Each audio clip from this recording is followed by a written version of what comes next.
संसद में मॉनसून सत्र के दौरान केंद्रीय गृह मंत्री नित्यानंद राय ने बुधवार 24 जुलाई को राज्यसभा में कहा कि जम्मू कश्मीर में सक्रिय आतंकवादी या तो जेल जाएंगे या फिर जहन्नुम भेजे जाएंगे। उन्होंने इस बात पर जोर दिया कि मोदी सरकार आतंकवाद को बिल्कुल बर्दाश्त नहीं करेगी। कांग्रेस के राज्यसभा सांसद प्रमोद तिवारी की ओर से पूछे गए सवाल के लिखित जवाब में नित्यानंद राय ने यह बात कही।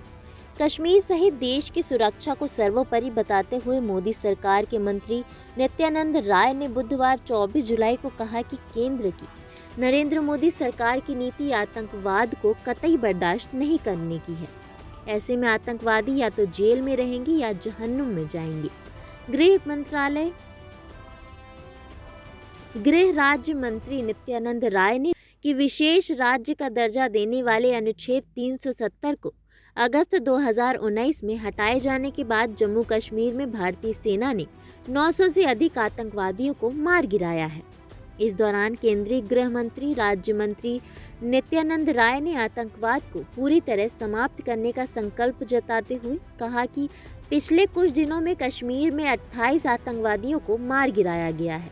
उन्होंने बताया कि इन आतंकी हमलों में हमारे कुछ जवानों की भी जान गई है।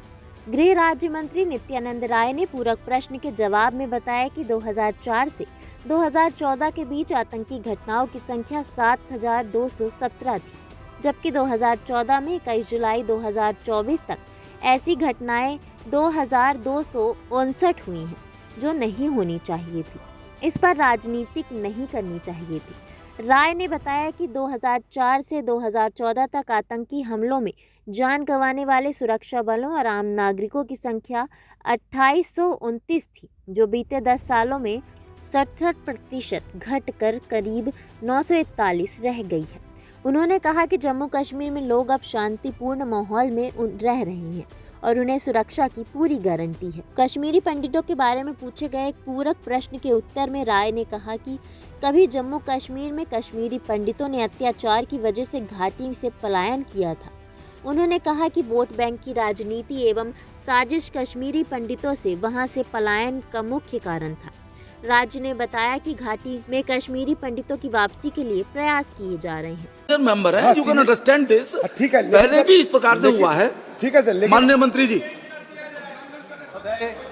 मैं माननीय गृह मंत्री जी श्री अमित शाह जी की ओर से प्रस्ताव करता हूं कि जम्मू कश्मीर पंचायती राज अधिनियम 1989 का 9, जम्मू कश्मीर नगरपालिका अधिनियम 2000 का 20 तथा जम्मू कश्मीर नगर निगम अधिनियम 2020 का 21 का और संशोधन करने वाले विधेयक पर विचार किया जाए। कुछ आप कहना चाहेंगे? जी महोदय, यह ओबीसी को अधिकार देने वाला पंचायती राज और नगर निगम के चुनाव में अधिकार यानी कि आरक्षण देने का यह विधेयक है। अभी तक जम्मू कश्मीर के ओबीसी को नज़रअंदाज किया जा रहा था, लेकिन 370 हटने के बाद जम्मू कश्मीर जो प्रगति के पथ पर है, उसमें ओबीसी को लोकल बॉडी के चुनाव में आरक्षण देकर और उसको हित में जो प्रगति के रूप में भी है और उसको न्याय देने के रूप में भी यह विधेयक आया है। महोदय, भारत के संविधान के भाग 9 और भाग 9A में पंचायतों और नगर पालिकाओं के लिए प्रावधान है। इसमें पिछड़े वर्गों के लिए पंचायतों और नगर पालिकाओं की सीटों के लिए आरक्षण के लिए एक सक्षम प्रावधान भी है। लेकिन महोदय, जम्मू और कश्मीर पंचायती राज अधिनियम 1989, जम्मू और कश्मीर नगरपालिका अधिनियम 2000 और जम्मू और कश्मीर नगर निगम अधिनियम 2000 में पंचायतों और नगर पालिकाओं में अन्य पिछड़े वर्गों के लिए सीटों के आरक्षण का कोई प्रावधान नहीं है। इस संशोधन के द्वारा पिछड़े वर्गों के लिए आरक्षण का प्रावधान हो सकेगा। संविधान के अनुसार नगर पालिकाओं के चुनाव का संचालन एवं नियंत्रण राज्य चुनाव आयुक्त के पास होना चाहिए जबकि केंद्र शासित प्रदेश जम्मू कश्मीर में यह अधिकार मुख्य निर्वाचन अधिकारी के पास है। इस प्रस्तावित संशोधन से यह अधिकार राज्य चुनाव आयुक्त के पास जाएगा। महोदय, संविधान में प्रावधान है कि राज्य चुनाव आयुक्त को उसी तरह से पद से हटाया जाएगा जो किसी उच्च न्यायालय के न्यायाधीश के लिए निर्धारित है, जबकि जम्मू और कश्मीर में यह अधिकार उपराज्यपाल के पास है। इस संशोधन के माध्यम से इसे संविधान के अनुरूप किया जाएगा। महोदय, 370 अनुच्छेद को निरस्त करने के बाद सभी केंद्रीय अधिनियमों सहित भारत का पूरा संविधान जम्मू कश्मीर पर लागू कर दिया गया है। वर्तमान विधेयक जम्मू कश्मीर के 3 अधिनियमों को संविधान के प्रावधानों के अनुरूप बनाएगा।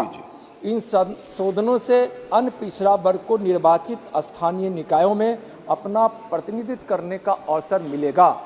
यह एक प्रगतिशील विधेयक है जो आज़ादी के 75 साल बाद जम्मू कश्मीर में अन्य पिछड़े वर्ग समुदायों को न्याय देगा। यह एक महत्वपूर्ण विधेयक है। महोदय, इस संशोधन से अन्य पिछड़ा वर्ग को निर्वाचित स्थानीय निकायों में प्रतिनिधित्व करने का अवसर मिलेगा, जिसमें 33% सीटें महिलाओं के लिए भी संरक्षित होगी। अतः जो मेरे द्वारा स्पष्ट की गई परिस्थितियों को ध्यान में रखते हुए माननीय सदन से अनुरोध करता हूं कि जम्मू कश्मीर स्थानीय निकाय विधियां संशोधन विधेयक 2024 पर विचार किया जाए और इसे पारित करने की कृपा की। जी, श्री जसवीर सिंह गिल जी।